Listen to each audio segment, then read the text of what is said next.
The city of Edo. By the middle of the 18th century, it is the largest city on the planet.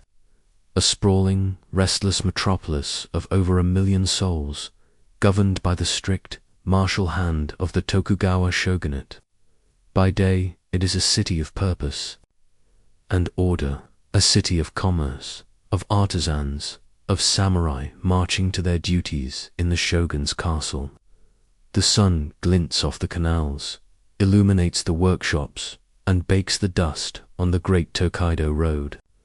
It is a world of rigid hierarchies, of bows and obligations, of a life lived according to one's station. But as the sun dips below the western hills, casting the silhouette of Mount Fuji in deepening shades of indigo and violet, another city begins to stir. A different world awakens, one that exists in the spaces between the rules, in the shadows cast by the official world of daylight.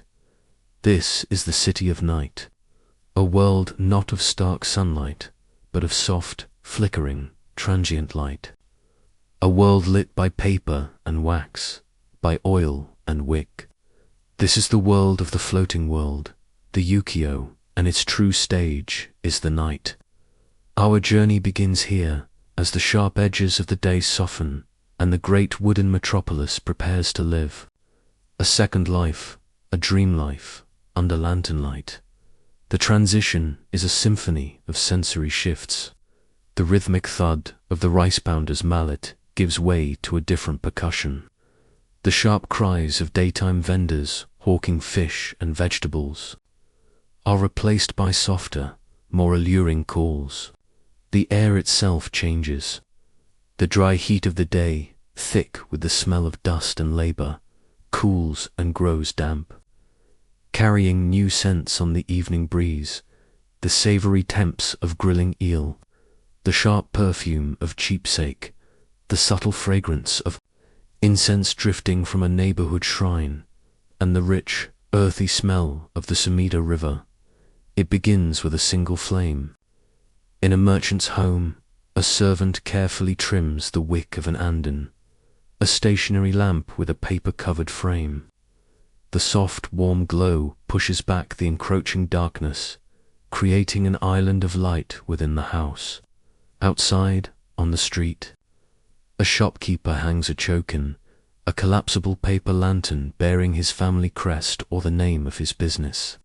One by one, then in dozens, then in hundreds, these small suns begin to bloom along the thoroughfares and back alleys. They are not like our lights. They do not conquer the darkness. They negotiate with it. They create pools of amber and gold, leaving the spaces in between to the deep, mysterious shadows. The world is not fully illuminated, but rather curated. The light draws your eye, guiding you from one pocket of activity to the next, turning the street into a theatrical set. The faces of passers-by are caught for a moment in the glower flash of a white collar, the vibrant color of a woman's obi, the glint in a watchful eye before they are swallowed again by the gloom. This is a world of chiaroscuro, a living woodblock print where every scene is defined as much by what is hidden as by what is revealed. The night in Edo does not simply fall. It is invited in and then decorated. The main streets, like the Nihonbashi, the very heart of the city, transform from arteries of commerce into rivers of pleasure and society. The heavy wooden shutters of the great drapery stores and rice wholesalers are bolted shut for the night. Their imposing daytime presence recedes into the background. In their place, a more ephemeral economy emerges. The night belongs to the small, the mobile, the temporary. It is the golden hour for the street vendor. Listen, that rhythmic two-note call, inihachi, inihachi, is the cry of the sober noodle seller. His stall is a masterpiece of portable efficiency. A large wooden cart, polished by years of use, contains everything he needs. A pot of simmering dashi broth, fragrant with bonito and kelp, kept hot over a charcoal brazier. Neat stacks of ceramic bowls, and baskets of freshly cooked buckwheat noodles. For a handful of coins, a laborer on his way home, a samurai's attendant, or a reveler seeking sustenance can get a steaming bowl of Nihachi soba, so named because it costs 16 man or 2 times 8. The customer stands right there at the cart, slurping the noodles loudly, a sign of appreciation, the steam warming his face against the evening chill. The soba seller is more than a cook. He is a landmark, a dependable presence in the shifting. The landscape of the night further down, the air grows thick with the sharp, delicious smell of hot oil. This is the domain of the tempura vendor. Tempura in this era is not the delicate, high-art cuisine it would become. It is fast food, street food, skewers of fresh shrimp, small fish, or slices of lotus root are dipped in a simple batter and plunged into a vat of sizzling sesame oil, eaten hot and crisp, straight from the bubbling oil, and dipped in a light soy-based sauce. It is a perfect, savory snack for the man on the move. The crackle of the oil is the music of his trade, a sound that promises immediate, greasy satisfaction. And what of sushi? The image of a serene, minimalist sushi bar is a modern one.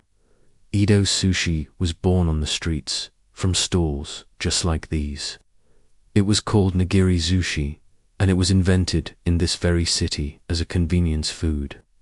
The pieces were often 2 or 3 times the size of modern sushi, a hearty handful of vinegared rice topped with a slice of fresh, marinated fish from Edo Bay.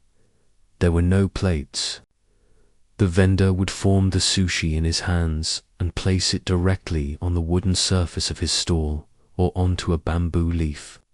The customer would eat it with his fingers, right there, standing up, before wiping his hands on the noren, the fabric curtain hanging at the front of the stall. The dirtier a stall's noren, the more popular it was considered to be. It was a badge of honor. These food stalls are more than just places to eat. They are social hubs. Strangers stand elbow, sharing a fleeting moment of community. Gossip is exchanged, news is shared, jokes are told.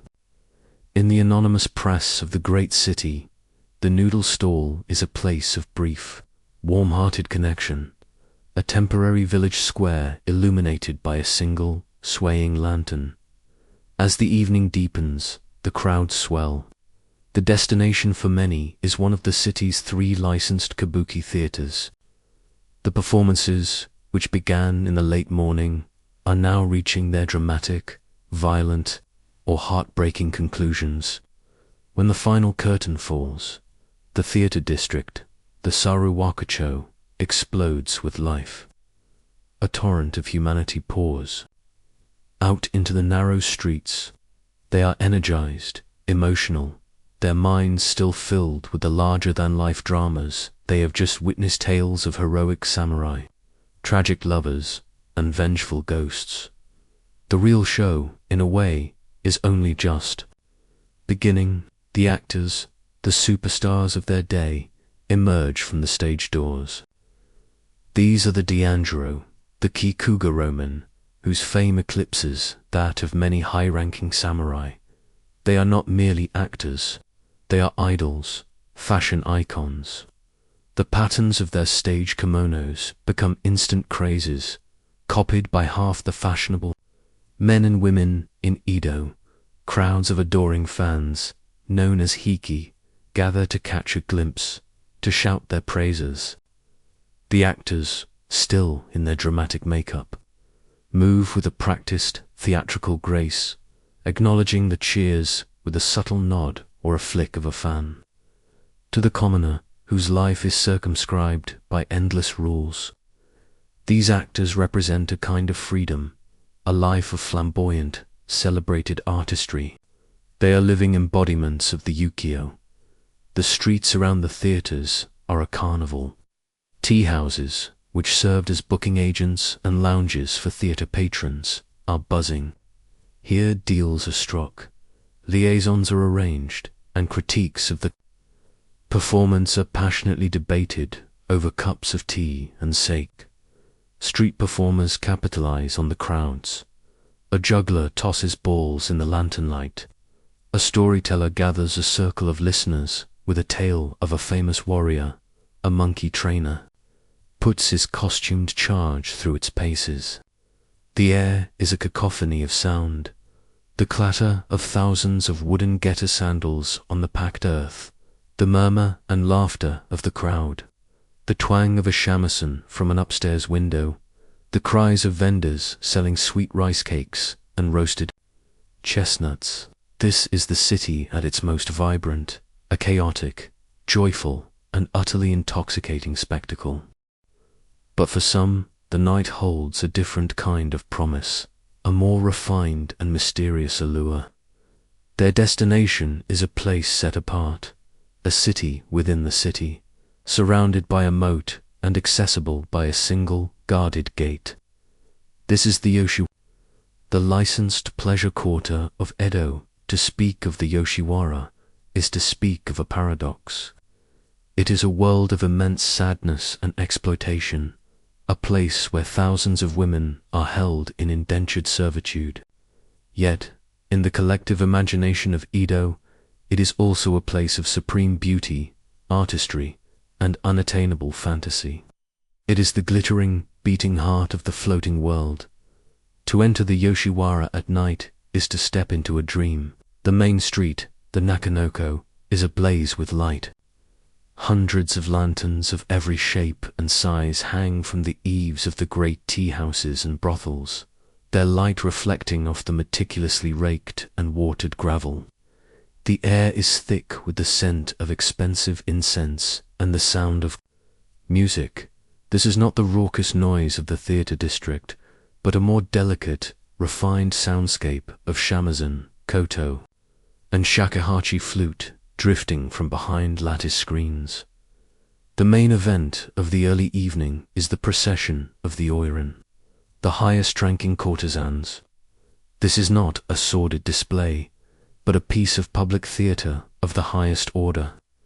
An Oiran does not simply walk, she proceeds, dressed in layers of magnificent, impossibly heavy silk kimonos, with her hair arranged in elaborate styles adorned with a forest of tortoise-shell pins. She is a work of art in motion. Her face is a perfect, impassive mask of white makeup, with a slash of red for the lips. She wears towering black lacquered getter, and walks in a slow, stylized figure-eight pattern, supported by attendants. She is preceded by her entourage of child attendants, or komoro, dressed in matching kimonos, and followed by servants carrying her personal effects in lacquered boxes. The entire procession moves with a solemn, hypnotic grace. The crowds who line the Nakanoko to watch do so in near silence, awed by the spectacle. The Oiran is a remote, goddess-like figure, a symbol of a beauty and elegance, so profound it is almost terrifying. To spend time with such a woman is beyond the means of all but the wealthiest. Merchants and highest-ranking samurai. An evening involves intricate rituals, beginning not in the brothel itself, but in a designated tea house, which acts as an intermediary. It requires enormous expense, impeccable etiquette, and often multiple visits before a client is even accepted. The fantasy being sold is not just sex, but an entire experience of culture, wit, and artistic refinement. The courtesans are expected to be accomplished in music, dance, calligraphy, and conversation. They are, in their own constrained world, artists and celebrities, but the Yoshiwara is not just the domain of the Oiran. There are countless other women of lower ranks whose lives are far less gilded, and there are the geisha, It is important to distinguish the geisha from the courtesans. The geisha, whose name means arts person, are entertainers. They are hired for parties and gatherings within the Yoshiwara's tea houses to provide an atmosphere of sophisticated entertainment. They sing, they dance, they play music, they pour sake, and they engage in witty, flirtatious conversation. They are the hostesses of the floating world, masters of social grace and artistic performance. Their world, too, is governed by strict rules and years of demanding training. The Yoshiwara at night is a kaleidoscope of light, sound, and unspoken rules. It is a place where the rigid class structures of the outside world are temporarily suspended. A wealthy merchant, normally required to bow and scrape before a samurai, could, within these walls, be the samurai's superior if he had more money to spend. It is a world built on illusion, on the fleeting pleasure of a shared cup of sake. A witty remark, a beautifully performed dance. It is the ukiyo in its most concentrated and most tragic form. While the worlds of entertainment and pleasure dominate the main arteries of the city, the quieter backstreets have their own nocturnal rhythm. Here, away from the glare of the theater district and the Yoshiwara, the lantern light is sparser, the shadows are deeper, and the sounds are more muted.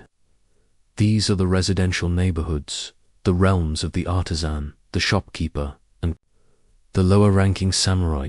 Here, the night is more domestic. A light in an upstairs window might reveal the silhouette of a woman at her loom, weaving by the soft glow of an andan. The faint clink of a sake bottle against a cup might be heard from behind a paper screen. A father might be telling his children a story before they sleep, perhaps a cautionary tale of the mischievous Tengu in the mountains, or the water-loving Kappa in the river. But even here, the street is not empty. It is the hour of the masseur. The Anma, often blind, the Anma would walk the streets, playing a distinctive whistle to announce their presence. The sound, a plaintive two-note call, would echo through the quiet lanes. A weary laborer or a stiff-shouldered clerk would call out from his doorway, and the Anma would enter, providing a vigorous, expert massage to ease the aches of a long day. Their blindness gave them a unique, trusted status, allowing them entry into the private spaces of people's homes. This is also the time for the Yotaka or Nighthawk soba seller. Unlike the grander stalls on the main streets, the Yotaka carries his entire business on a pole over his shoulder. A lantern sways. At one end, a container of hot broth and noodles at the other. He patrols the residential alleys, his unique, mournful cry a familiar part of the nocturnal soundscape, offering a simple, late-night comfort to those still awake. The night is also a time for faith and superstition. A lone woman might slip out to a small neighborhood shrine to clap her hands, ring the bell, and offer a silent prayer to Inari, the fox god of rice and prosperity. She might leave a small offering of fried tofu, a favorite of the fox spirit. In a world without modern medicine or social safety nets, the gods and spirits are a constant presence, and the quiet of the night is the perfect time for a personal appeal. Superstition deepens as the night wears on. The boundary between the human world and the spirit world is believed to be at its thinnest after dark. It is said that this is the time of the Hyakki Yagyo, the night parade of 100 demons. An old folktale warns that anyone who stumbles upon this procession of yokai, of bizarre and terrifying monsters, will perish. While few truly expected to see it, the belief colored the experience of the night. A strange noise from a dark alley, a flicker of movement in the corner of the eye, the hoot of an outlaw could take on a sinister meaning. The darkness is not empty. It is populated by unseen forces, and it is best to be respectful, and perhaps to carry a charm from a local temple, just in case. As midnight passes, the character of the city changes once more. The boisterous crowds from the theaters have long since dispersed. The last wealthy patrons are leaving the Yoshiwara, their pockets lighter, their heads filled with music and perfume. The great city of 1,000,000 souls begins to quiet down. The rivers of people thin to a trickle. The symphony of the evening fades to a more subtle, watchful tune. This is the deep night. Now, a new set of sounds defines the city. The most important is the sharp, resonant clack-clack of wooden blocks striking each other. This is the sound of the banin, the local watchmen, making their rounds. Organized by the local community, these men patrol the neighborhood, calling out warnings and reminders.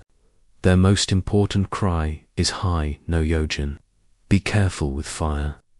In a city built almost entirely of wood, paper, and bamboo, fire is the greatest and most constant terror.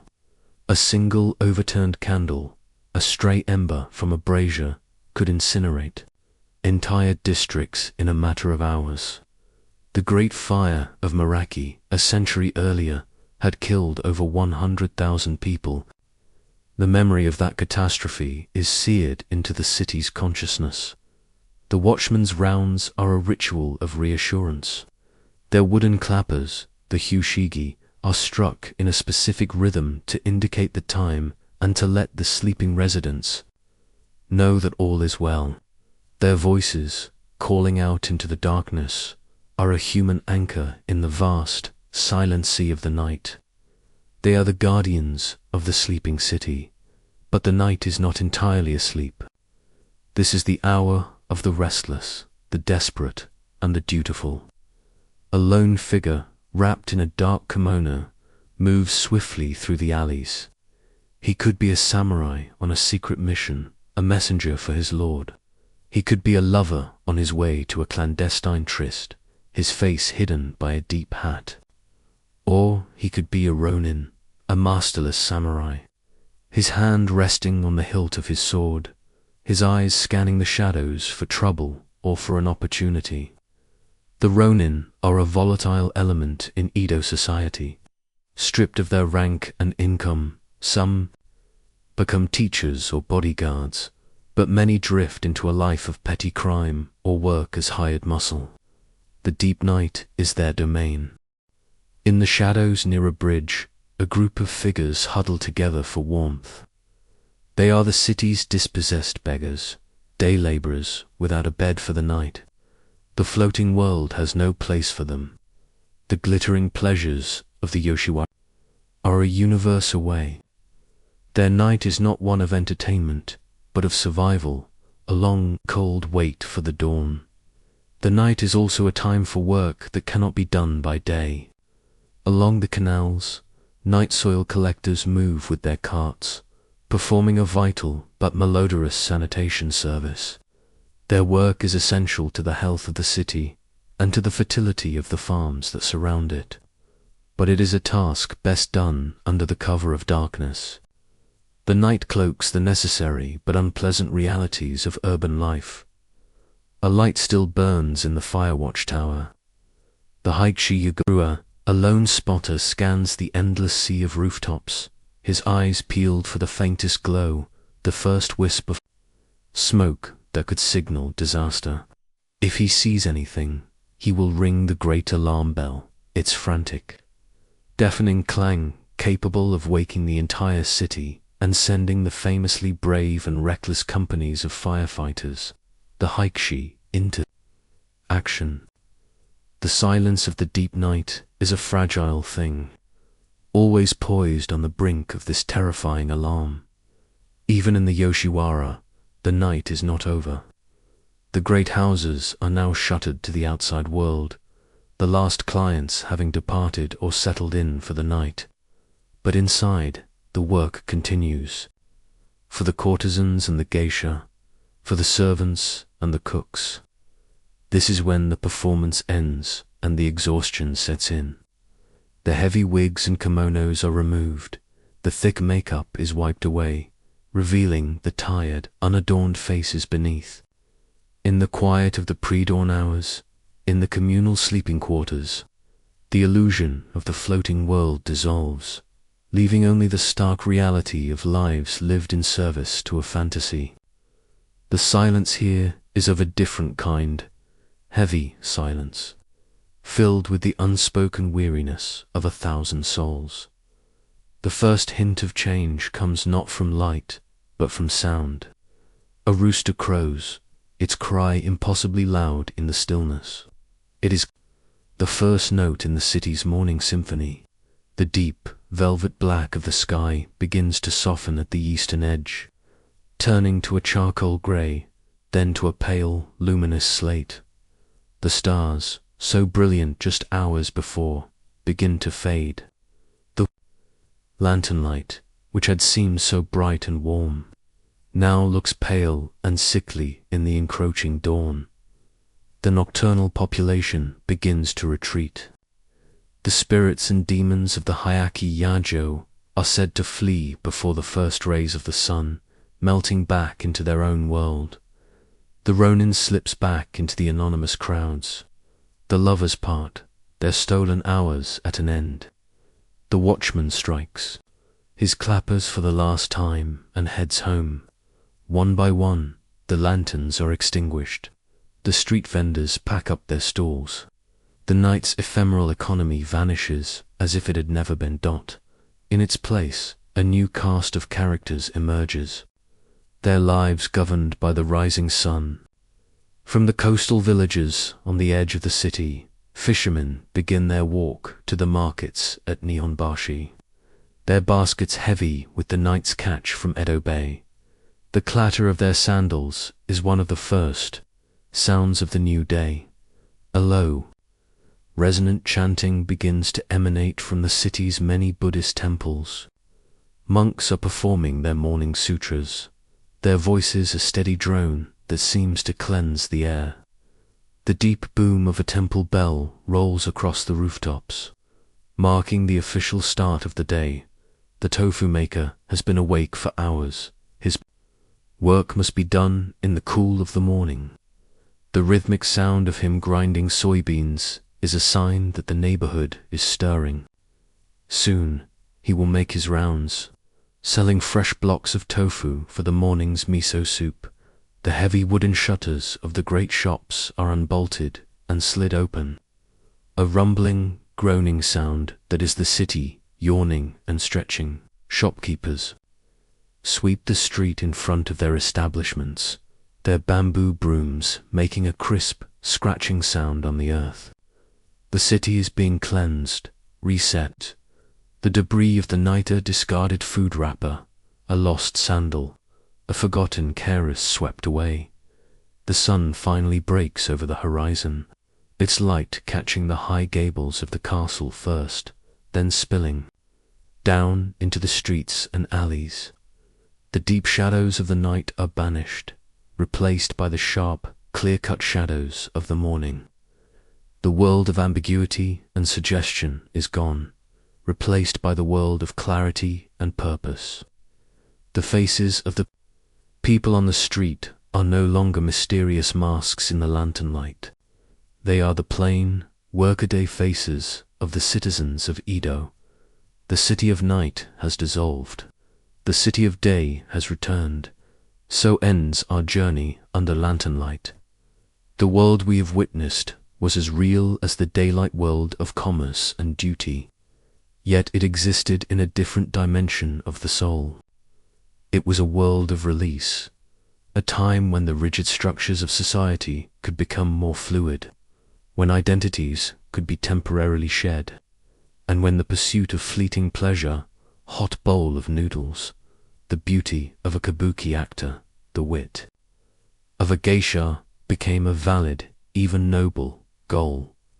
The night in Edo was a stage, and its people were both the actors and the audience. It was a shared dream, lit by the fragile, trembling light of 1,000 paper lanterns. This was the Ukiyo, the floating world, not just as a place, but as a time, an experience. It was a recognition that life is transient, that beauty is fleeting, and that in the midst of a world of strictures and obligations, there must be a space for the ephemeral, the emotional, the purely human. That world is long gone. The wooden city has been replaced by concrete and steel.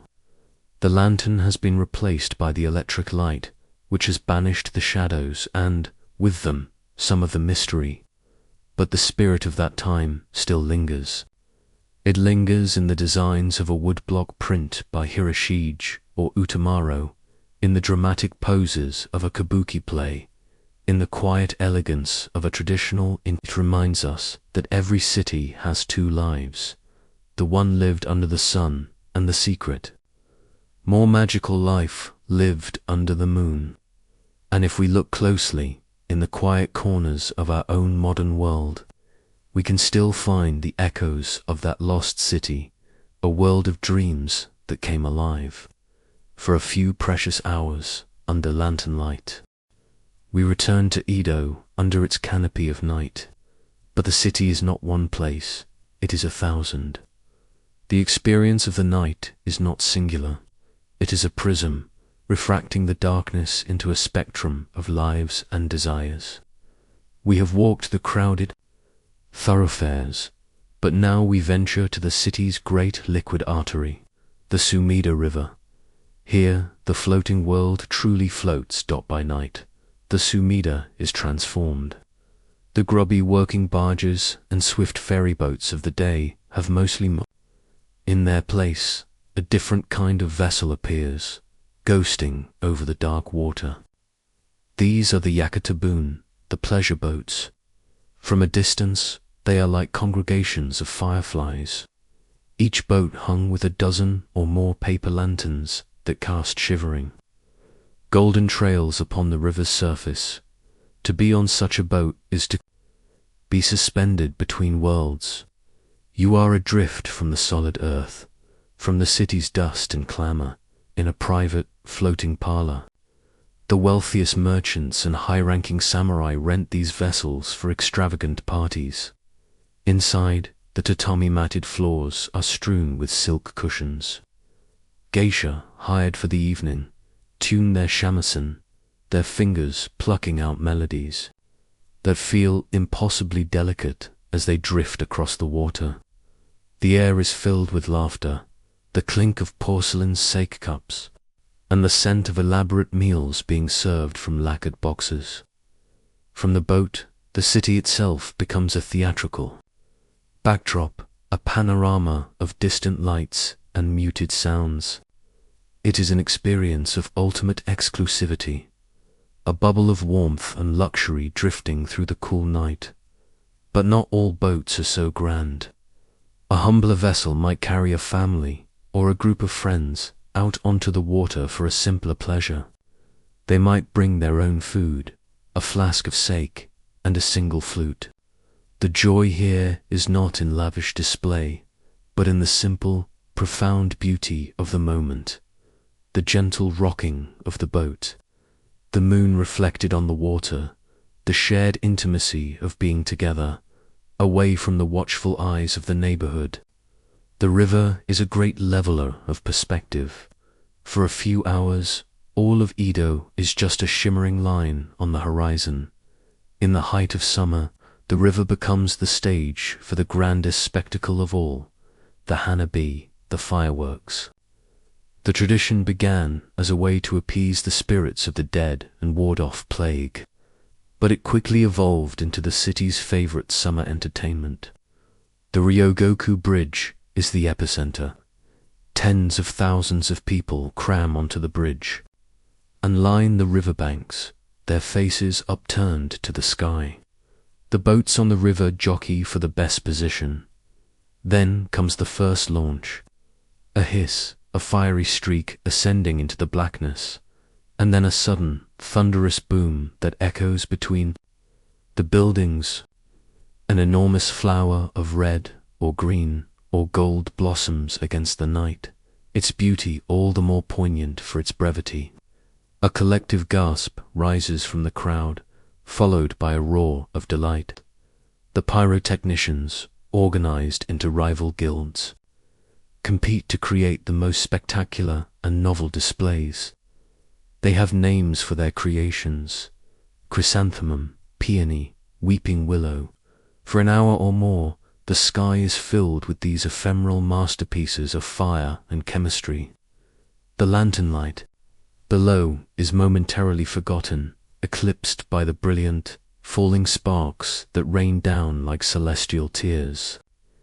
It is a moment of pure, collective wonder that unites the entire city, from the richest daimyo to the poorest laborer.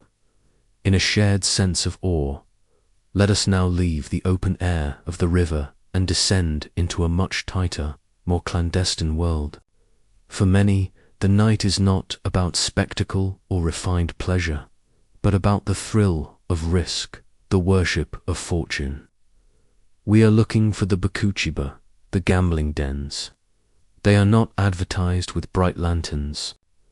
Their entrances are hidden, down nameless alleys, behind the kitchen of a run-down eatery, or in the back room of a seemingly respectable establishment.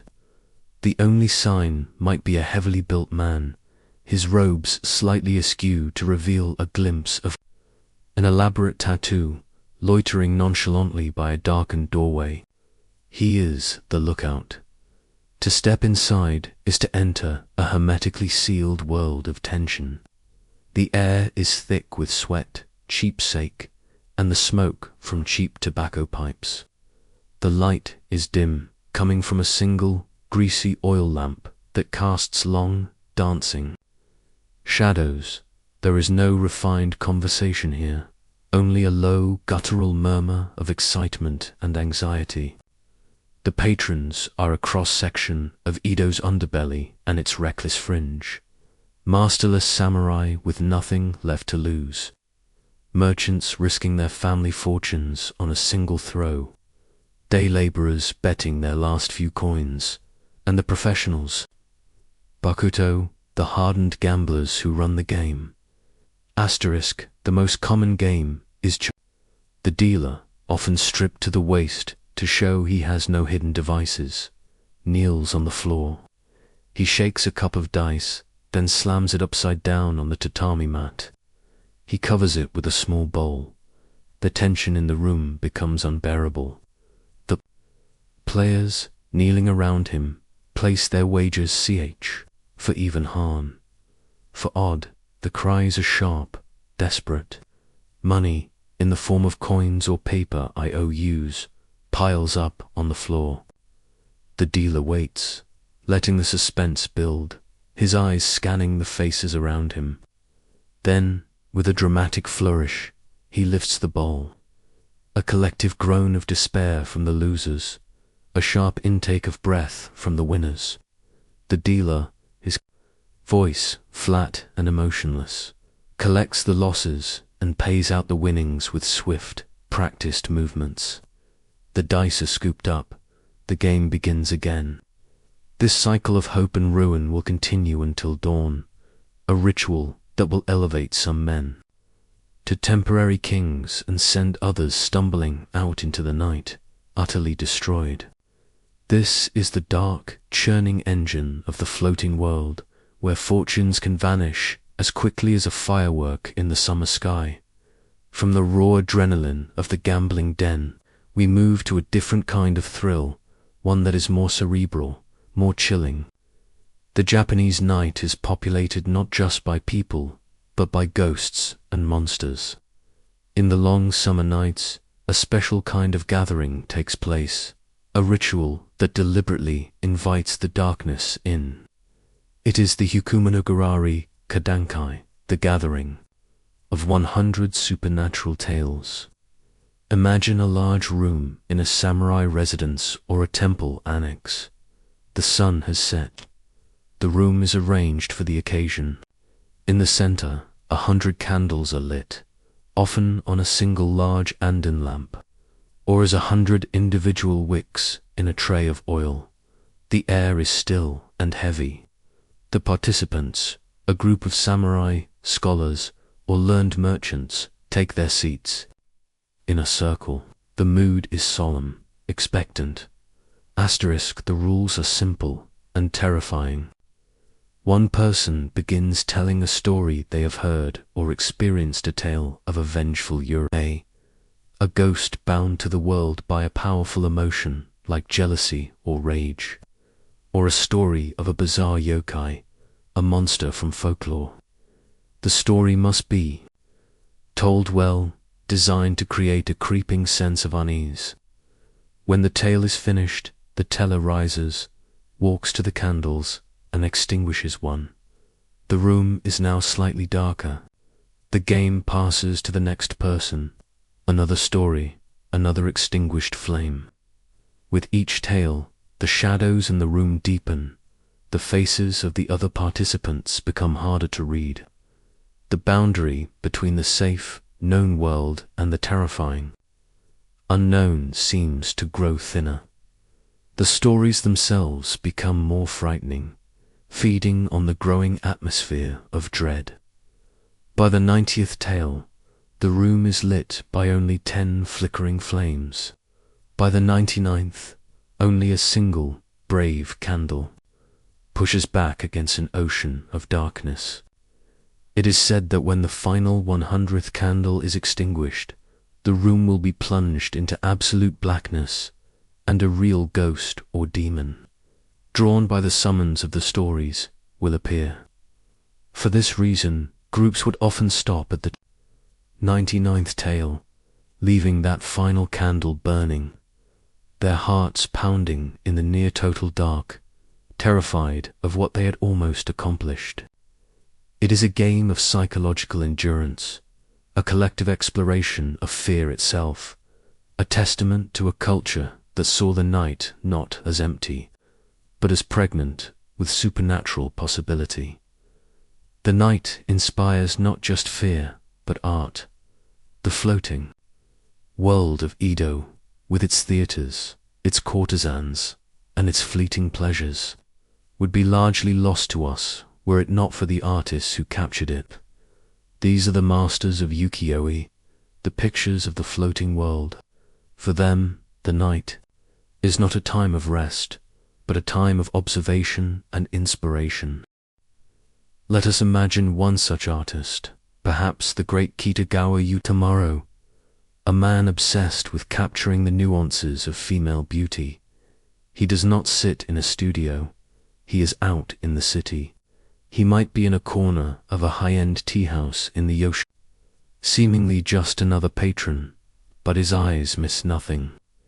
He is not just looking at the famous courtesans. He is studying the way a young geisha holds her sake cup, the curve of her neck as she laughs, the weary grace of a tea-house servant at the end of a long shift.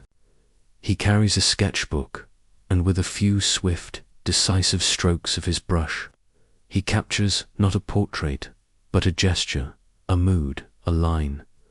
The lantern light is his ally.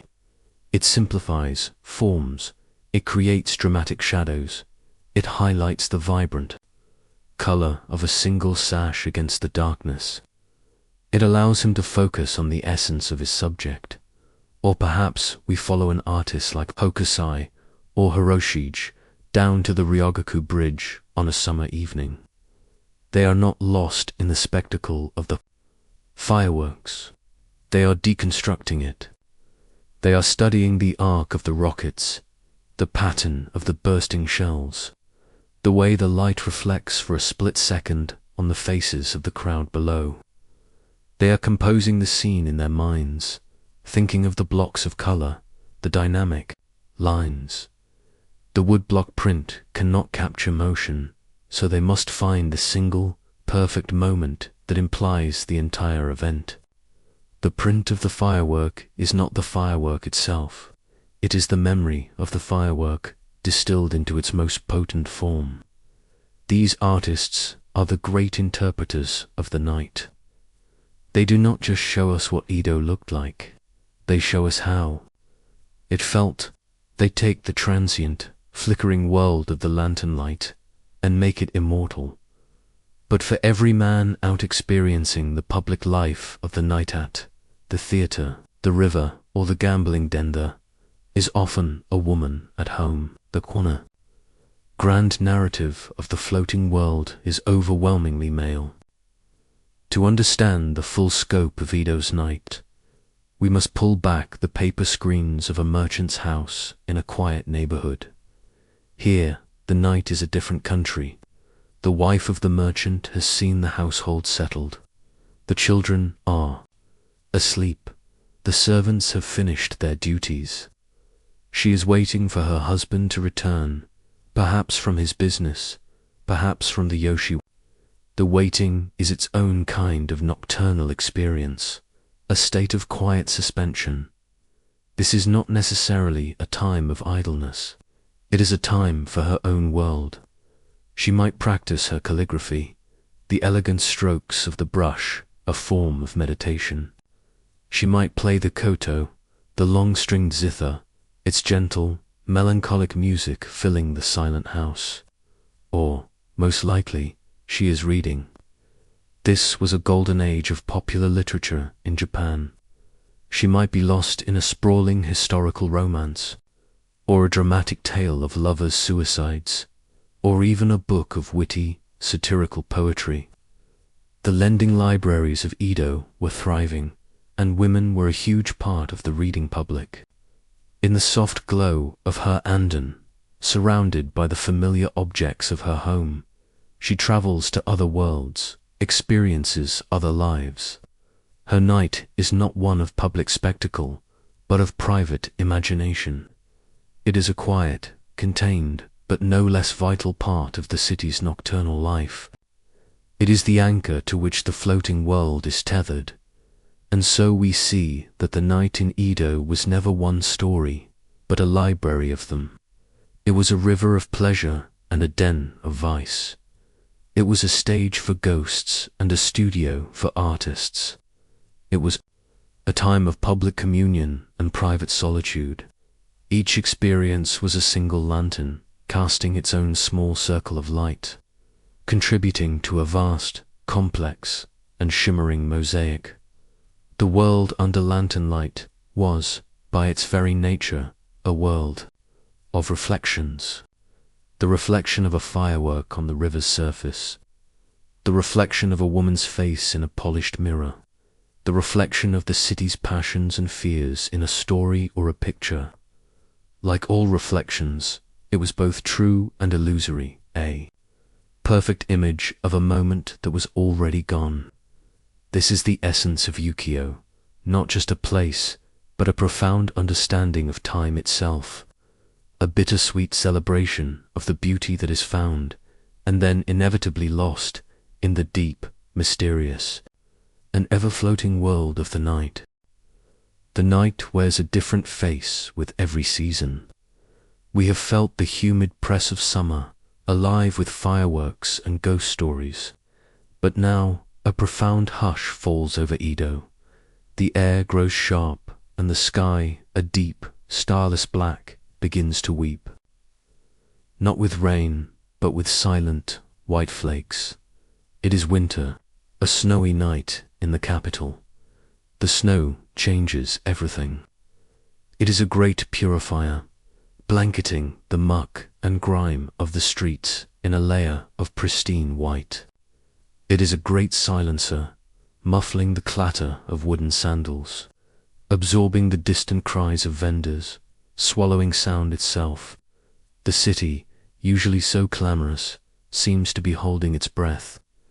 The light of the paper lanterns no longer cuts sharp, golden holes in the darkness. It diffuses, creating a soft, ethereal glow. The snow catches the light, and the ground itself seems to emanate a gentle luminosity. To walk through Edo on a night like this is to walk through a living inkwash painting. A world of subtle greys, deep blacks, and the breathtaking white of the new fallen snow. The cold drives most people indoors. seeking the warmth of a charcoal brazier. The kotatsu, a low table with a heater underneath and a heavy quilt over the top. The night becomes a fortress of domesticity. But for some, the quiet and the cold provide the perfect atmosphere for a different kind of gathering, one far removed from the boisterous pleasures of the floating world. This is a night for the mind. In a modest samurai, dwelling in the Bancho district, a group of men have gathered. They are not here for sake-fueled revelry or games of chance. They are poets. This is a gathering for the composition of Haikai no Renga, a form of collaborative linked verse. The host, a law-ranking but learned samurai, has prepared the room. With care, the calligraphy scroll on the wall has been changed to one celebrating winter. A single branch of red-berried nondina stands in a simple vase. The only sounds are the hiss of the iron kettle on the brazier and the soft scrape of a charcoal lump being adjusted. The master of the gathering offers the opening verse. The hokku, 3 lines, 17 syllables, capturing a perfect, fleeting moment. Perhaps it is about the sound of the snow piling up on a bamboo leaf. The room is silent for a time as the next poet considers his response, a 2-line verse that must connect to the first, yet subtly shift its meaning or perspective.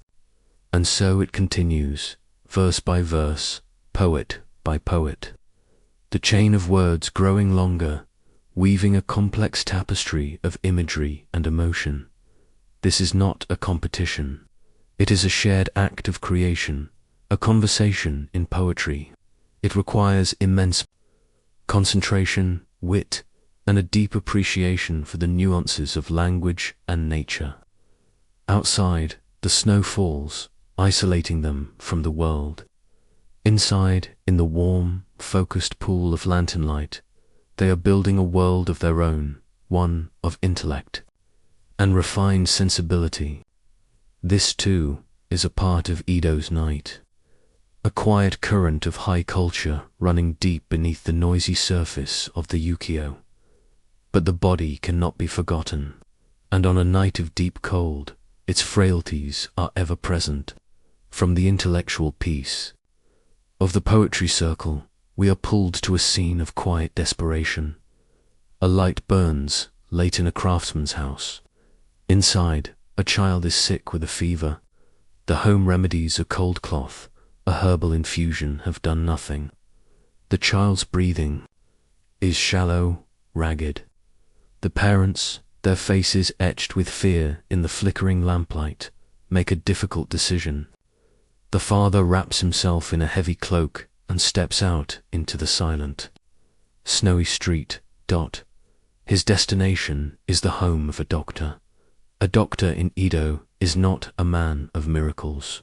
His knowledge is a mixture of traditional Chinese medicine, Japanese folk wisdom, and perhaps a smattering of the new Dutch learning that has trickled in through the port of Nagasaki. The father's urgent knocking is a stark intrusion into the night silence. The doctor, roused from his sleep, quickly gathers his lacquered medicine box, his inru. He follows the father back through the snow-filled lanes, a small lantern swinging in his hand, their 2 figures casting long, dancing shadows. Inside the sick room, the doctor is a figure of calm authority. He listens to the child's chest, examines the tongue, and takes the pulse at the wrist, his brow furrowed in concentration. The parents watch his every move, their hopes hanging on his diagnosis. He opens his medicine box and, with small, precise scales, measures out powders from various paper packet-stride roots, ground minerals, exotic herbs. He gives instructions for how to brew them into a tea. There are no guarantees. The night for this family is not about pleasure or poetry. It is a long, anxious vigil, marked by the child's fevered breaths and the ticking of a time that feels both agonizingly slow and terrifyingly fast. This scene, repeated in 1,000 homes, is the bedrock of nocturnal life, a reminder that beneath all the glitter and artifice, the night is a time of fundamental human struggle, the fight for life itself. While one man fights for a child's life, others are tasked with protecting the life of the city. The snow does not deter the watchmen, the banin, but it does make their rounds more arduous. Their cries of "Hi no Yojin" feel more urgent on a night like this, when families might be burning extra charcoal to stay warm, increasing the risk of fire or carbon monoxide poisoning. But alongside the community watch are the shogunate's own men, the professional police. We find a small, rustic building, a lantern hanging outside its door bearing the emblem of the local magistrate. This is a koban, a police box, the ancestor of the ones still found all over Japan today.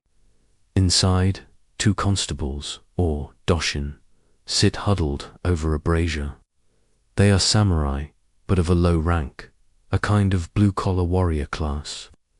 Their swords are real, but they are more likely to use their jit, a metal truncheon with a hook for catching, a sword blade. A disturbance outside breaks their quiet. A shopkeeper, frantic, has run from his home to report a thief. The constables are instantly on their feet.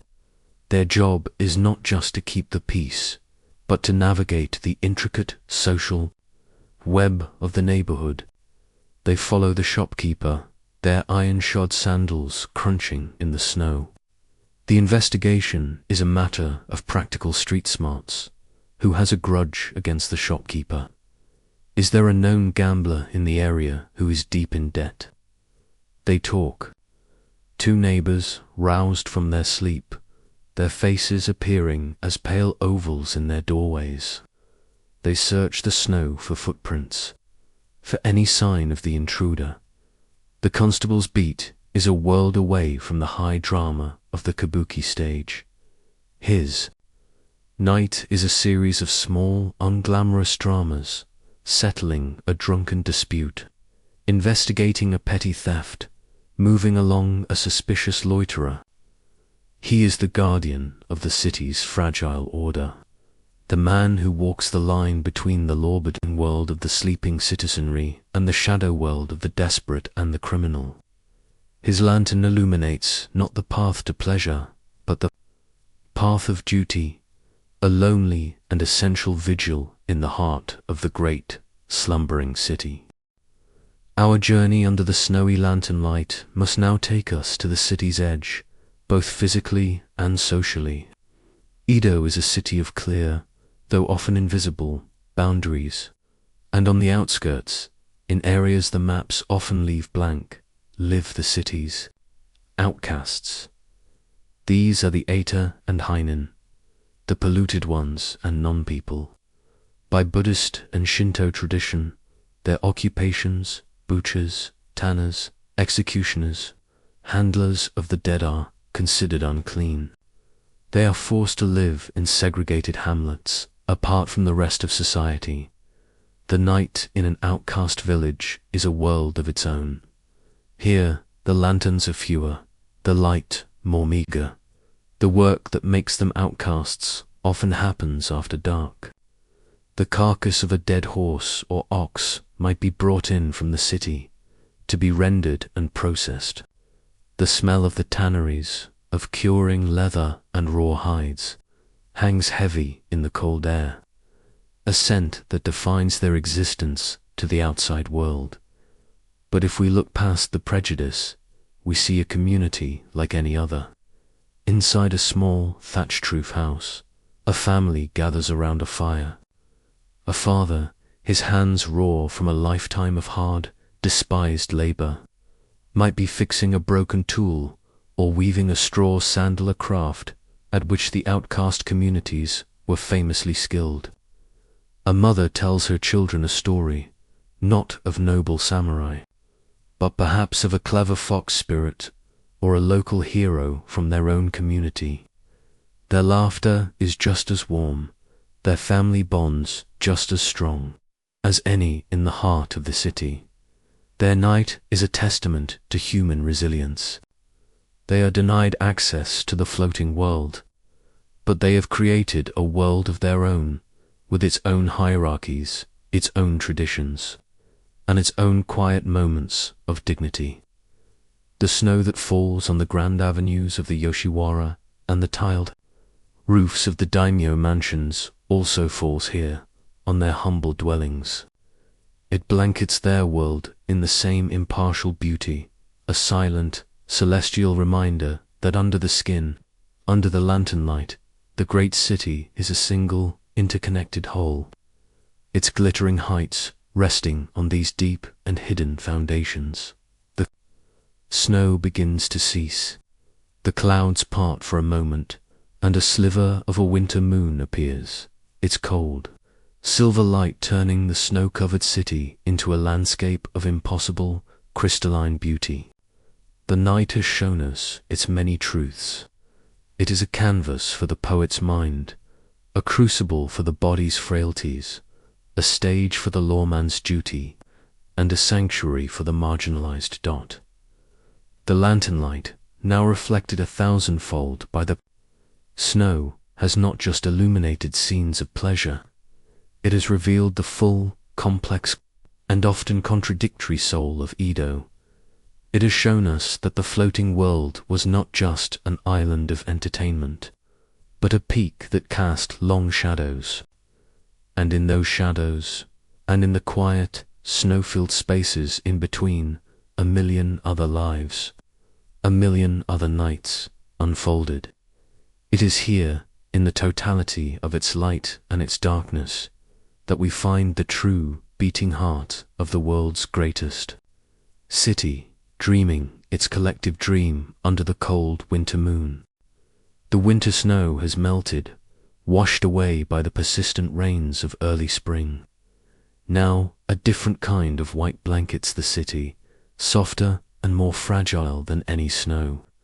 The cherry blossoms have arrived.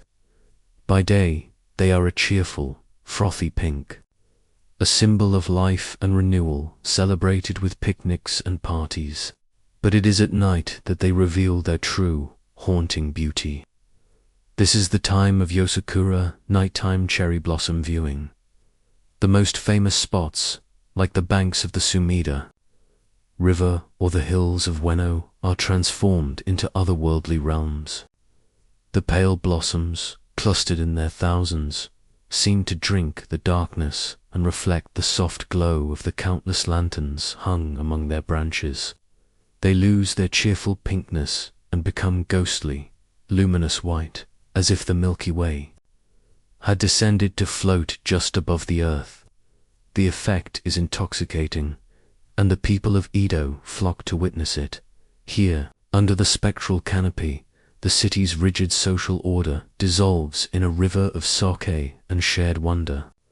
A group of boisterous young merchants, their faces flushed with drink, sings a bawdy song, their voices carrying through the cool air. Nearby, a samurai family sits more sedately on a straw mat, the patriarch composing a poem in his head while his children chase fallen petals. A geisha, on an outing with a wealthy patron, plucks a mournful tune on her shamisen, the notes seeming to mimic the slow drift of the blossoms to the ground. Food vendors move through the crowds, selling roasted rice dumplings on skewers, their sweet soy glaze glistening in the lantern light. The experience is a perfect embodiment of the Japanese aesthetic of Mono no Aware, the gentle, bittersweet sadness at the transience of things. Everyone knows that this breathtaking beauty will last for only a week or two before the petals fall like rain, leaving the trees bare once more. This knowledge does not diminish the joy, it deepens it. The celebration of the blossoms is also a celebration of their passing. To be here under the Yosakura is to be fully present in a perfect, fleeting moment, a core principle of the floating world itself. The night is a vessel for this shared, poignant beauty. From this communal experience of transient beauty, we turn to a more solitary and far more dangerous pursuit of knowledge. In a quiet, walled compound in the city's intellectual district, a dim light shines from a single, well-guarded room. This is a Juku, a private academy, but this is no ordinary school teaching Confucian classics or calligraphy. Here, under the cover of darkness, a small, dedicated group of scholars gathers to study Rangaku Dutch learning, the shogunate's policy of national seclusion. The Sakoku makes this a perilous activity. All contact with the West is forbidden, save for a tiny, highly regulated Dutch trading post in Nagasaki harbor. But through this crack in the door, books have trickled in, books on medicine, astronomy, botany, and art. To study them is to risk imprisonment. The atmosphere inside is one of hushed intensity.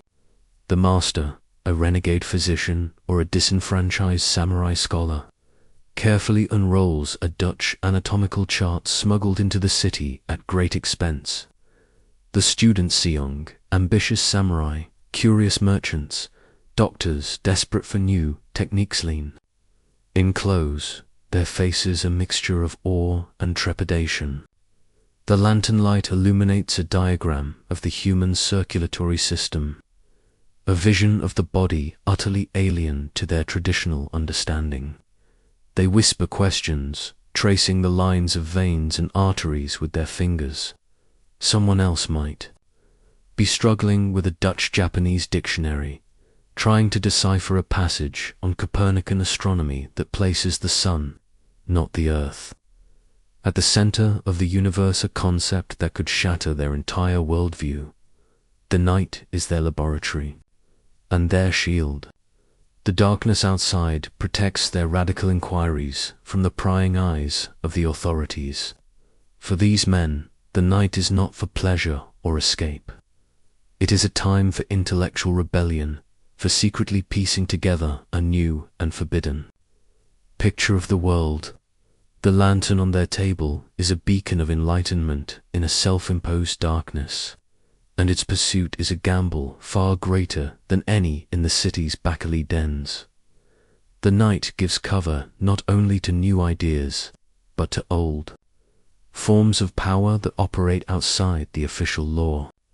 In the bustling commoner districts of Kanda and Asakusa, the shogun's samurai police hold only nominal sway. The real law, the real order, is often maintained by a different kind of man. He is the machiako, the servant of the town. To the authorities, he is a gangster. To the local people, he is a folk hero.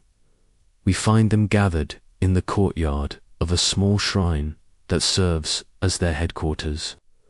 They are charismatic, flamboyant figures, often identifiable by their swagger, and the elaborate full-body tattoos they keep hidden beneath their kimonos. These tattoos, depicting dragons, carp, and legendary heroes, are their true skin, a testament to their endurance and their allegiance to their clan. Their business is a mixture of protection rackets, mediating local disputes, and running the local gambling and labor markets. But they are also the city's unofficial fire brigades, the Haishi, famously brave and reckless in the face of a blaze. Tonight, their leader, the Oyaban, holds court. A dispute between two stall owners is brought before him. He listens patiently, his presence exuding an unshakable authority. He does not consult law books. He consults his own code of honor, a complex system of duty and obligation known as the chivalrous way. His judgment, when it comes, is final. There is no appeal. Afterward, sake is poured. Stories are told of past exploits, of legendary fights, and heroic rescues. Their laughter is loud and confident. They are a law unto themselves, a shadow government that thrives in the spaces the official world ignores. The lantern light here does not soften. It seems to sharpen their outlines, to highlight the dangerous glint in their eyes. They are the true kings of the commoner's night. The night is the realm of transgression, and none is more powerful or perilous than love that crosses the forbidden lines of class. In a moonlit garden behind a wealthy merchant's home, every shadow holds a promise and a threat. A young woman, the merchant's daughter, waits by a stone lantern. Her marriage has already been arranged, a strategic alliance with another merchant family. But her heart has been stolen by a man she can never have. A samurai, a soft whistle, imitating a night bird, signals his arrival. He scales the wall with an athlete's grace, his dark robes blending with the night. Their meeting is a stolen sliver of time, a desperate island in a sea of impossibility. They cannot touch, for fear a servant might see. They can only speak in hushed whispers, their words mingling with the scent of damp earth and night-blooming jasmine. He might give her a poem he has written, a small, folded piece of paper that is more precious to her than all her father's gold. She might tell him of the latest plans for her wedding, her voice laced with despair. Their love exists only in these nocturnal pockets. The night is their only accomplice, the darkness their only chaperone. Every rustle of leaves, every distant dog's bark, sends a jolt of fear through them.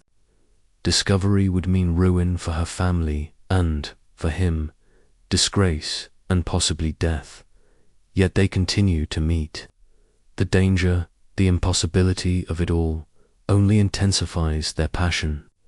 For them, the lantern light that guides their secret path is the light of life itself, a fragile flame burning in defiance of the world. For every person with a home to return to, or a secret garden to meet in, there are countless others for whom the night is simply about finding a roof, any roof. Let us enter a kitchen yardo, one of the cheapest lodging houses in the city, located in the sprawling, impoverished districts on the city's fringe. The price for a night's stay is just a few coins, and you get what you pay for. The entrance is a grimy curtain. Inside, the air is thick with the smell of cheap pickles, unwashed bodies, and despair.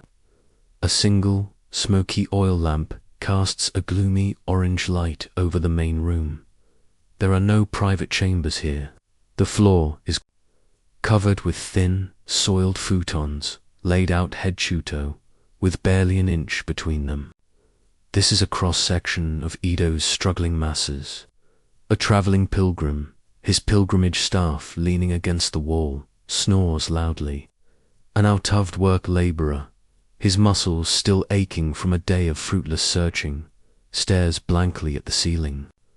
A minor kabuki actor, his troupe having failed, quietly sobs into his thin blanket.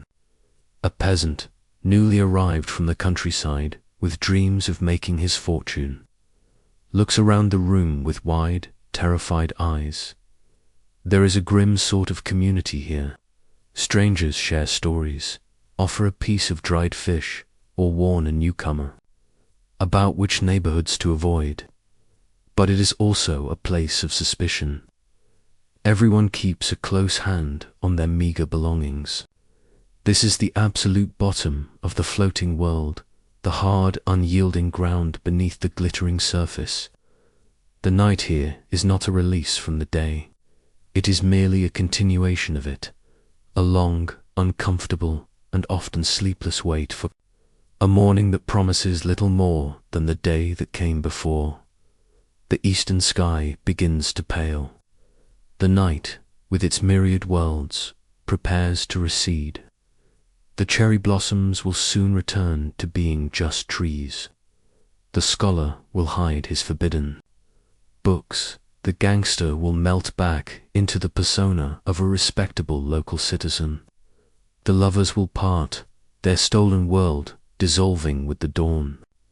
The cheapen will empty, its occupants spilling out into the streets to begin another day's struggle.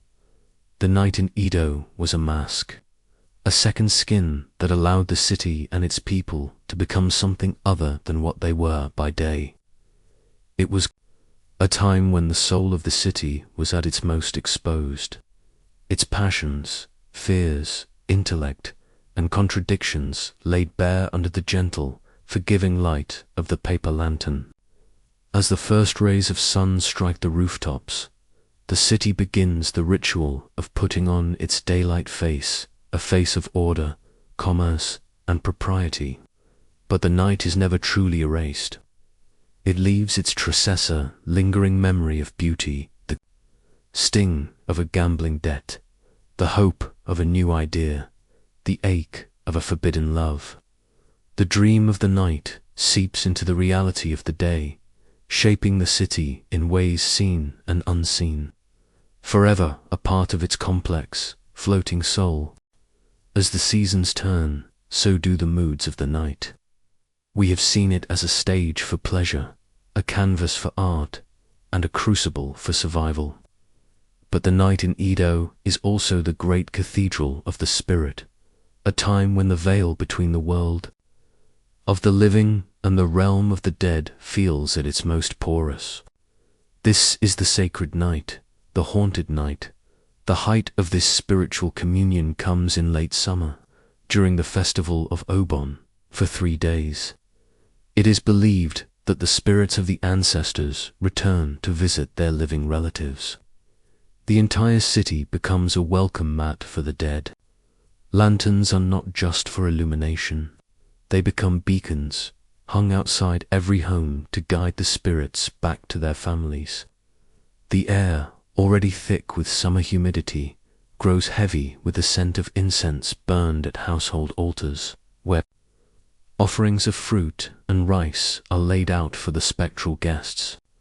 But Obon is not solely a solemn occasion. It is a family reunion, and it is celebrated.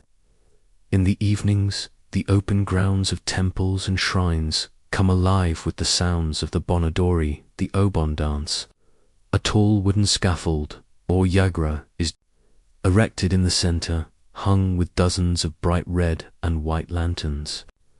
On top of the scaffold, musicians play a simple, repetitive, and infectious rhythm on drums and flutes, while a lead singer chants traditional folk songs. Around this central point, a great circle of people revolves, a human river of all ages and classes.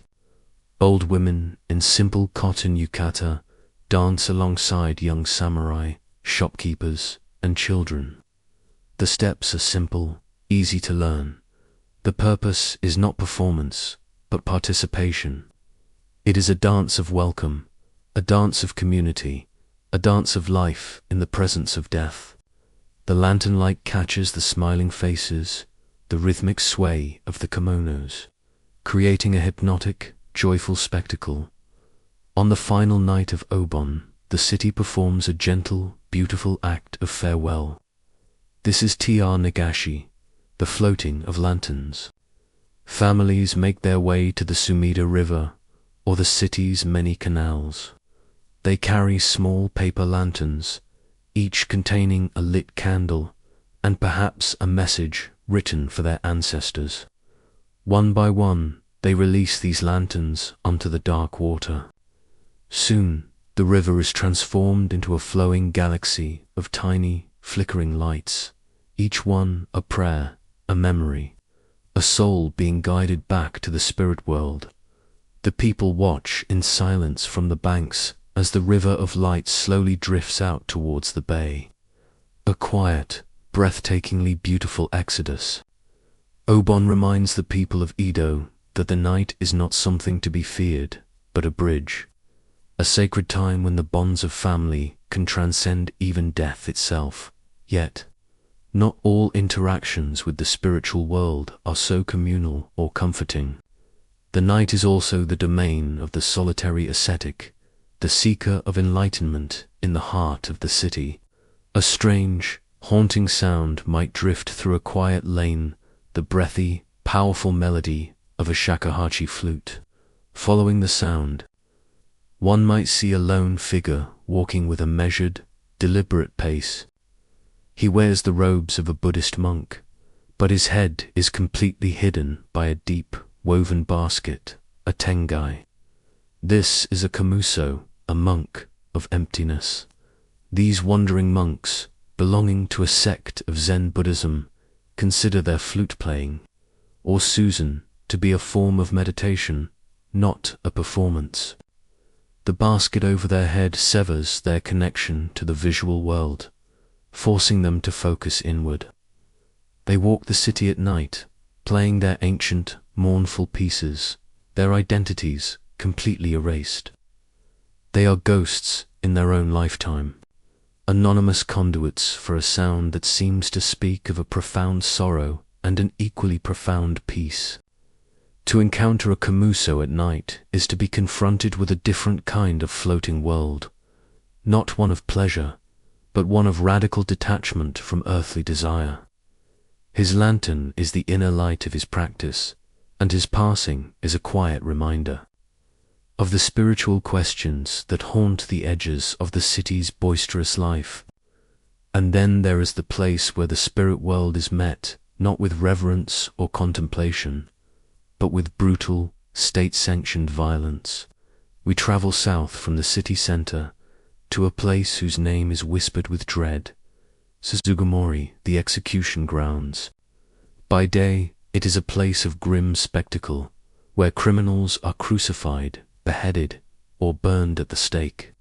The shogunate makes sure these events are public, a chilling lesson in the price of transgression.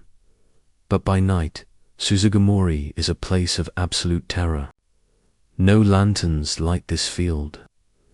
The only illumination comes from a sliver of moon, casting a sickly pale light on the wooden crosses and the blood-soaked earth. The air is cold, even in summer, and unnaturally silent. It is said that the ground itself is saturated with the rage and agony of the condemned, that their vengeful ghosts, their onru, rise from the soil after dark. Few would dare to walk this road at night. A traveler forced to pass by would hurry, his heart pounding, his hand clutching a protective charm, avoiding looking into the shadows for fear of what he might see. Here the night is not a veil for pleasure, but a shroud for the consequences of the daylight world. It is the city's guilty conscience, a place where the neat order of the shogunate dissolves into the primal fear of a violent death and a restless afterlife. The sacred night of Obon, with its gentle welcome for the ancestors, finds its horrific counterpoint here, in a place dedicated to creating angry, tormented ghosts. The lantern light of the city feels a universe away, and the darkness here is not an absence of light, but a malevolent presence in itself. The soul of Edo, in all its beauty, is balanced on this knife's edge of absolute horror. The darkness of the deepest night, just before dawn, is a world unto itself. The city is at its quietest, yet it is far from still. This is the hour of transition, the hinge on which the night swings shut and the day creaks open. It is the time of the last watch, when the final secrets of the night give way to the first demands of the morning. Our journey takes us to the place where the city's stomach begins to rumble, the Nihon Boshi fish market. While the rest of Edo sleeps, this sprawling warren of stalls by the city's central bridge is already erupting into a frenzy of controlled chaos. Hundreds of fishermen, who set out on their boats long before midnight, have returned from Edo Bay, their wide, flat-bottomed skiffs laden with the ocean's bounty. By the light of countless swaying lanterns and smoky torches, the work begins. The air is a shocking, visceral assault on the senses. The clean, briny smell of the sea mixed with the metallic tang of fish blood and the earthy scent of wet wood and straw. The ground is a slick morass of water and fish scales. The sounds are a symphony of labor, the rhythmic thud of cleavers expertly dismantling enormous tuna, The sharp cries of auctioneers rattling off prices at incomprehensible speed, the shouts of porters balancing huge, overflowing baskets on their shoulders as they weave through the crowd. This is not the refined world of the ukiyo. It is its raw, muscular engine. The very sushi that a wealthy merchant enjoyed just hours before begins. Its journey here, in this dark, wet, and brilliantly alive corner of the city. The lantern light here is not for ambience.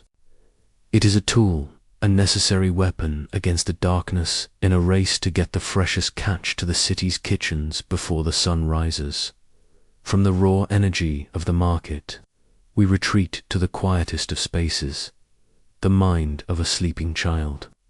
In a small house, a young boy stirs. He is caught between worlds, emerging from the landscape of a dream. Perhaps he was flying over the city on the back of a dragon, a story told to him by his grandfather.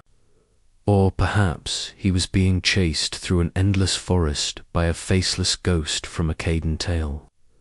The fears and fantasies that the night nurtures find their most fertile ground in a child's imagination. As he slowly surfaces into wakefulness, the dream logic fades, but its emotional residue remains. The dark corner of his room still holds a trace of the monster. The sound of the wind outside is still the whisper of a spirit. For a child, the line between the real night and the dreamed night is blurred. The city of lanterns is also a city of legends, and these legends shape the inner world of its youngest citizens long before they are old enough to understand the city's more adult pleasures and dangers. As the first faint hint of grey appears in the eastern sky, let us take one final, sweeping look at the city's sleeping form. The great bridges, like the Ryogoku and the Nihon Bashi, arch over the dark water like the spines of sleeping beasts. They have borne the weight of 1,000,000 stories this night, the hurried footsteps of a messenger, the slow procession of a courtesan, the weary tread of a laborer. The vast, silent compound of the shogun's castle at the city's heart is a black hole of power. Its massive stone walls and deep moats guarding the sleeping center of the nation's authority. The fire watch towers, so vital just hours ago, now stand as lonely sentinels, their watch nearly over. The city, stripped of its people and its noise, reveals its skeleton, its fundamental structure of wood, stone, and water. It is a moment of profound peace, the calm before the storm of the coming day, but this peace is about to be shattered, not by the rising sun, but by a vision from a world beyond imagining. Out on the waters of Edo Bay, a fisherman in his small boat, waiting to bring in his nets, rubs his eyes. He has seen a phantom in the pre-dawn mist. It is a ship, but a ship of impossible size, black as polished charcoal, moving against the wind and tide with no visible sails. A thick column of black smoke, fouler than any he has ever seen, pours from a stack in its center, staining the pristine morning air. It is a monster, a terrifying intruder from a foreign dream. This is the Harbinger, the Korophwan, the black ship of the Western powers. Its arrival signals the end of 2 centuries of isolation. It is the beginning of the end for the world we have been exploring. The shogun's authority will be challenged and will crumble. The samurai class will be abolished. The very fabric of Japanese society will be torn apart and rewoven. The fragile, flickering light of the paper lantern, which has guided our entire journey, is about to face the harsh, relentless glare of the industrial age. The floating world, with its intricate codes of pleasure, its subtle aesthetics, and its deep connection to the transient seasons, cannot survive the collision with this new, ironclad reality. Our time under lantern light is over. We have been privileged witnesses to the final act of a magnificent, self-contained universe. We have seen its beauty, its cruelty, its poetry, and its prayers. As the sun rises, casting its full, uncompromising light on the foreign warship in the bay, it illuminates not just the beginning of a new day, but the dawn of a new, uncertain, and irreversible era. The world of nighttime Edo, the city of the floating world, now slips back into the shadows for the last time, becoming what it was always destined to be, a beautiful, haunting, and immortal dream. The arrival of the black ships was not merely the end of a night, it was the end of a world. The relentless glare of the industrial age, powered by coal and steam and geopolitical ambition, could not be held back by paper screens or the authority of a centuries-old shogunate. The world that existed under lantern light was a world built on subtle balances, shared understandings, and a pace of life governed by seasons and rituals. That world was about to be shattered, its pieces scattered by the winds of a history it could no longer control. In the decades that followed, a new kind of light began to spread through the city, which was soon to be renamed Tokyo.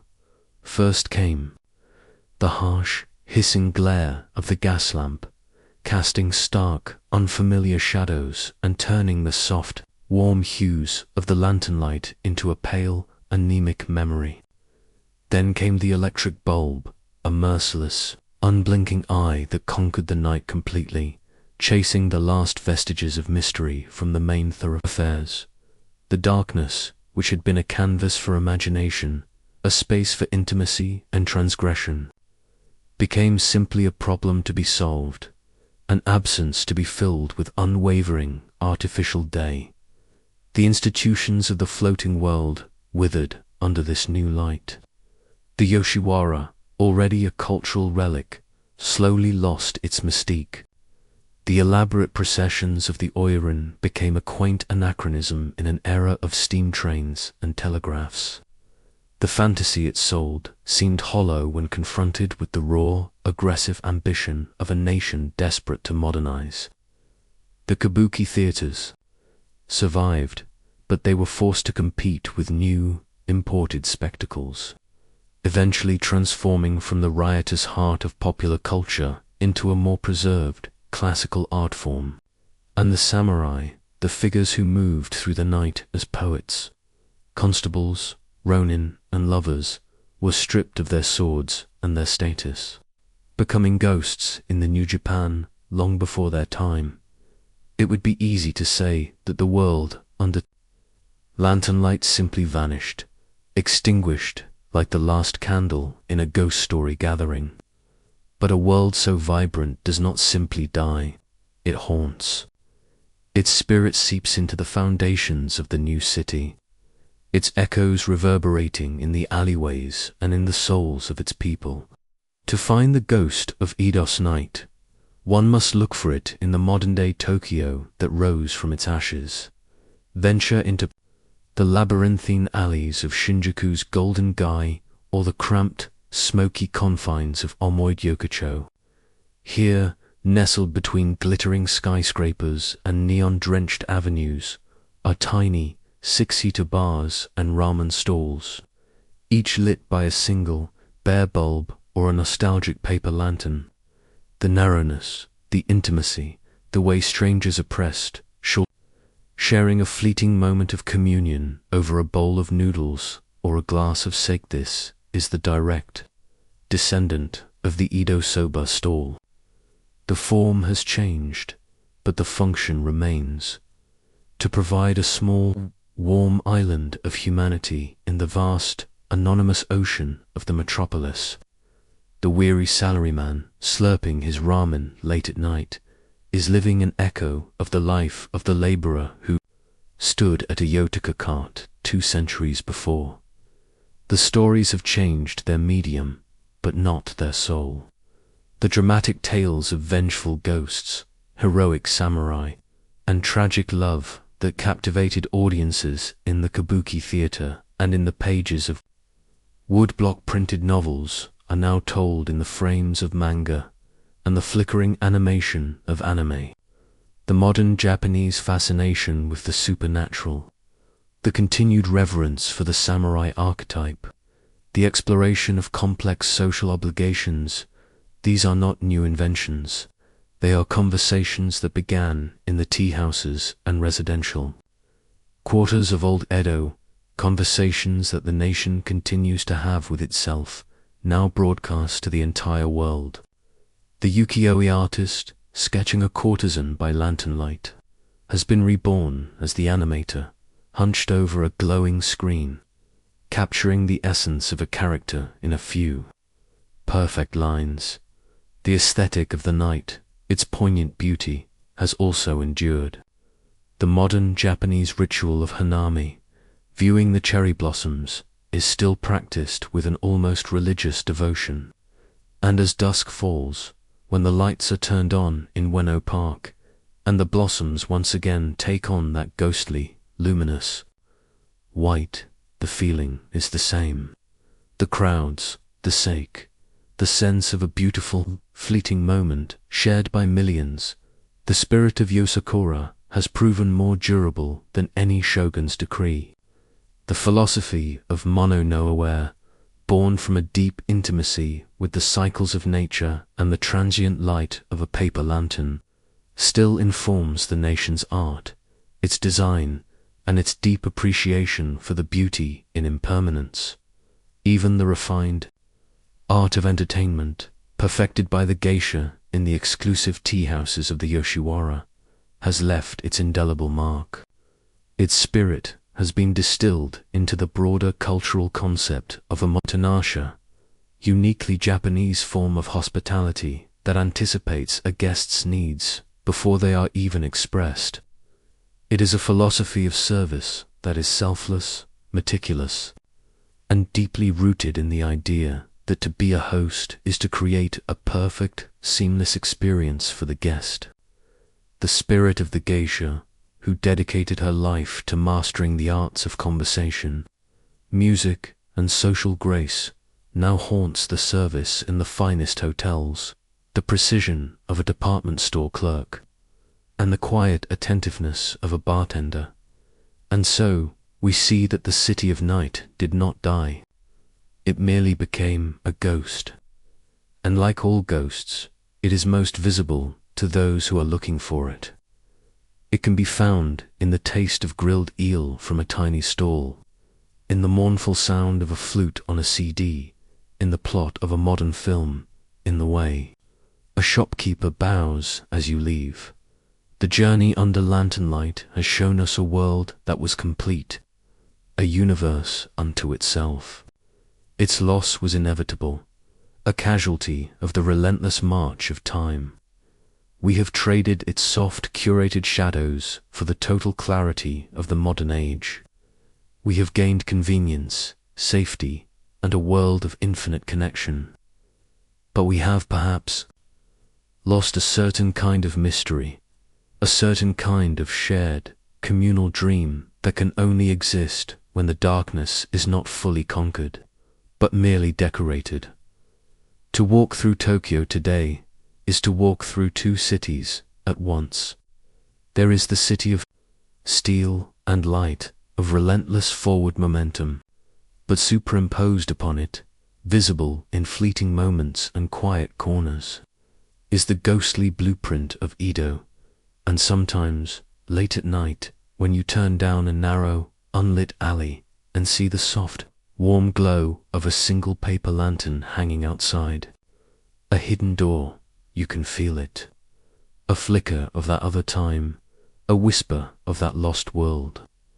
It is an invitation, a memory, and a promise that the soul of the old city is still there, still dreaming its beautiful, transient, and unforgettable dream, forever under lantern light. Before we depart this world of night for the last time, let us consider the very source of its magic, the object that has guided our every step, the paper lantern, the chokin, the anden. We have seen them as beacons, as tools, as decorations. But they are something more. They are the heart of this nocturnal world, and their nature defines its soul. A modern electric light is an act of conquest. It is absolute, unwavering, and brutally honest. It flattens the world, exposing every flaw, every speck of dust. It is the light of interrogation. The paper lantern is something else entirely. It is a living light. It is born of organic things, of bamboo, of delicate paper, of wax from bees, or oil from seeds. At its core is a flame, a small, breathing, dancing life that consumes its fuel just as we consume our time on earth. It is a light that is fragile. A gust of wind can extinguish it. A moment of carelessness can turn it into an instrument of fiery destruction. Its light is not a statement, but a suggestion. It does not banish the darkness. It collaborates with. To understand Ido at night is to understand this collaboration. The world under lantern light was not a visual spectacle in the modern sense. It was a full-bodied, sensory immersion. A world defined as much by what was absent as by what was present. Listen for a final time. Listen past the sounds we have already noted. Listen to the great, deep canvas of silence upon which those sounds were embroidered. In our world, silence is a rarity, a void to be filled. In Ido, silence was the norm, the natural state of the night. It had texture and weight. The sounds that punctuated it were therefore not noise, but information, a language, the specific. The rhythm of the watchman's clappers did not just mark the time, it affirmed the existence of order, the presence of a guardian. The distant, mournful cry of the Yotica soba seller was not just an advertisement. It was a map of human longing, a small, edible comfort navigating the vast, quiet grid of the sleeping city. Even the chirp of a cricket or the croak of a frog from a household garden was a distinct, meaningful note in the nocturnal symphony. To live in this world was to be fluent in this language of sound, to be able to read the night with your ears. And what of the feel of the night? The world under lantern light was a tactile one. To walk its streets was to feel the uneven, packed earth beneath your gutter, the occasional slickness of mud or a discarded fish scale near a market. It was to feel the damp chill of the air on your exposed face and hands, a constant reminder of the boundary between your own warmth and the cold indifference of the world. To step inside was to feel the sudden warmth from a charcoal brazier, the rough, comforting grain of an unpainted wooden pillar, the surprising weight of a sword's hilt at your hip, or the delicate, radiating heat from a porcelain teacup held in both hands. These were not incidental sensations. They were the anchors of reality, grounding the dreamlike visuals of the lantern light in the solid, physical world.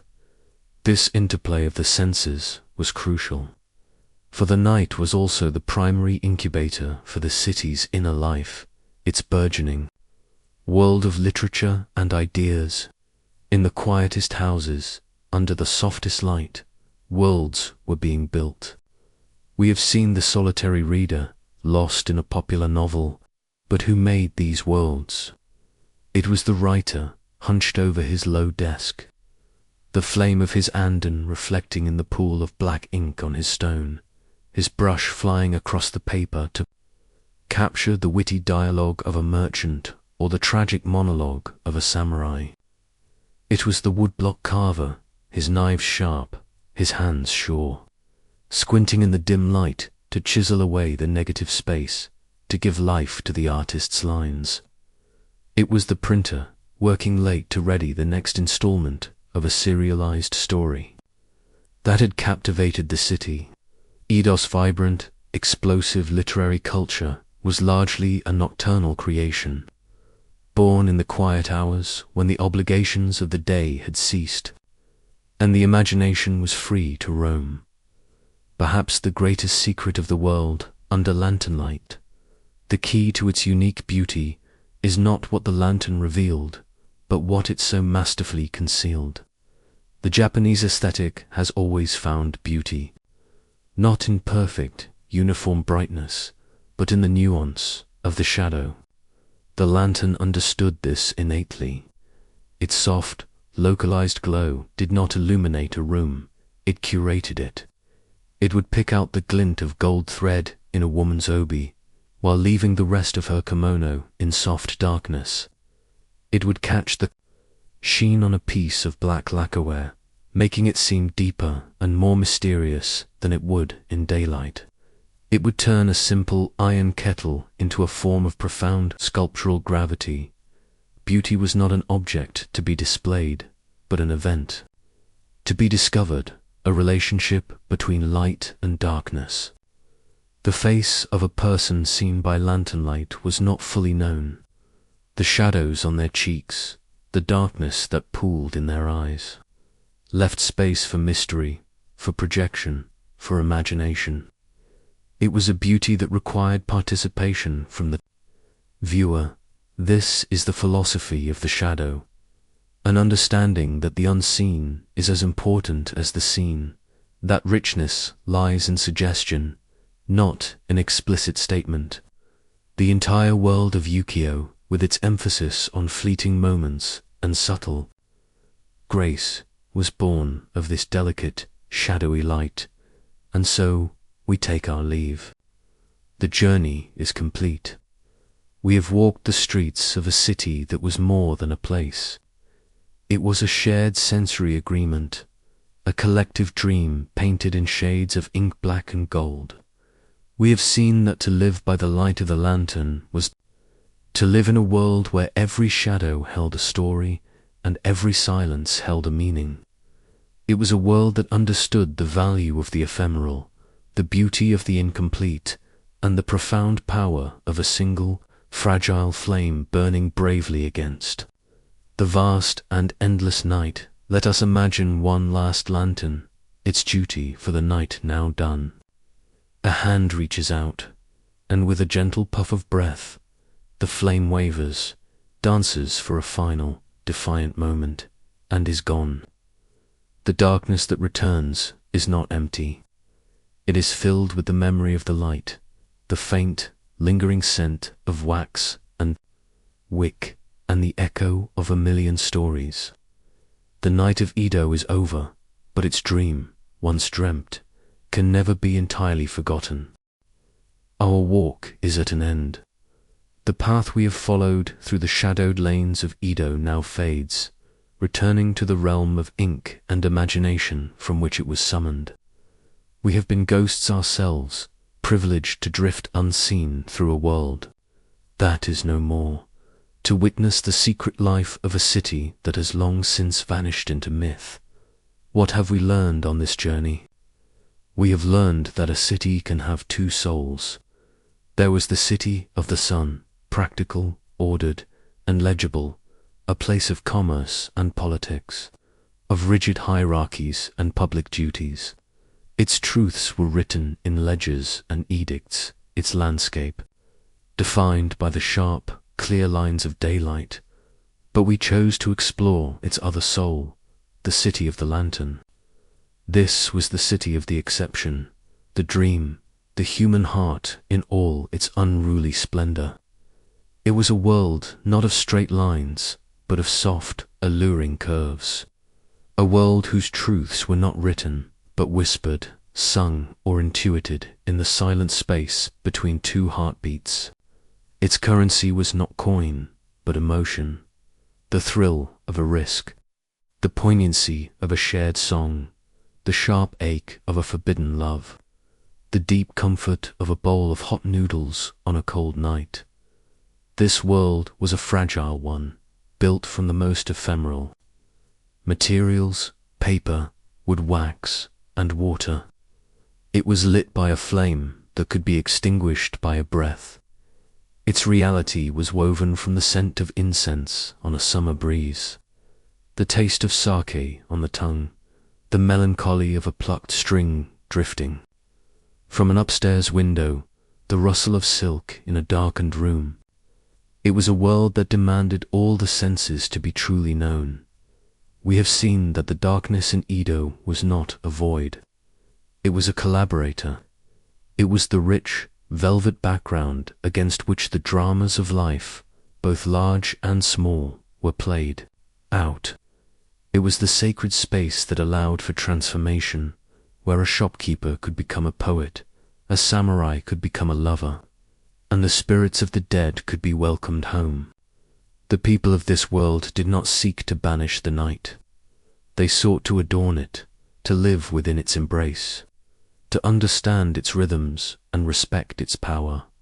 Perhaps, in the end, this is the lantern's greatest lesson. It teaches us that there is a profound beauty in the incomplete, a deep wisdom in the impermanent. Like the cherry blossom that is most beautiful just before it falls, like the firework that achieves its glory in the instant of its own destruction. The world under lantern light derived its power from its own transience. It was a constant, lived reminder of the core truth of Ukiyo, that life is a floating, fleeting affair, and that its most precious moments are those that we know we cannot hold. Our modern world has chosen the sun. We have chosen the unblinking, analytical light that illuminates all corners, that promises clarity and demands efficiency. We have pushed the shadows to the very margins of our lives. But in doing so, we have perhaps forgotten the language of the night. We have forgotten the beauty that is born only in semi-darkness, the intimacy that thrives in a shared fragile glow. So let us take a final look back at the city of our journey, a teeming metropolis of 1,000,000 souls, all held within the warm, gentle, and profoundly human light of 1,000 paper lanterns. Let us hold this image. Let it be a reminder that some truths are only visible when the lights are low, that some stories can only be told after the sun has set. The city is gone. The people are dust. But the spirit of their night, a spirit of fleeting beauty, deep feeling and quiet resilience, remains. The story is told. The lantern is out. There is only the darkness now, and the memory of its light. And yet, a whisper remains. After the last lantern is extinguished and the story is told, after the dream dissolves into the hard light of a new history, something lingers. It is not a story, but an echo. It is not a memory, but a presence. To find it, we must look not to the people, for they are gone. We must look to the stone. Consider the stone, Jizo, at the crossroads. Its face, carved from granite centuries ago, is worn smooth by 1,000 winters, its faint smile eroded by the tears of the rain. Moss grows in the folds of its stone robes. It has stood here, on this same small patch of earth, through it all. It has no voice, no memory in the way we understand it. It has only an immense, silent, patient stillness. It is the perfect witness. It saw the lantern light bloom along the lane, night after night, generation after generation. It saw the face of the anxious father hurrying to fetch a doctor, the bowed head of the poet composing a verse on the falling snow, the shadowed face of the lover slipping past toward a secret rendezvous. It heard the frantic clatter of Geta on the packed earth, the weary sigh of the laborer heading home, the solemn two-note call of the blind Messiah. It felt the silence that fell after the last patrolman passed, a silence so deep it seemed to hold the weight of the stars. It watched as the seasons dressed and undressed the world around it, from the ghostly white of the Yosakura to the muddy browns of the autumn rains. It was the unblinking, unchanging eye in the heart of the floating world.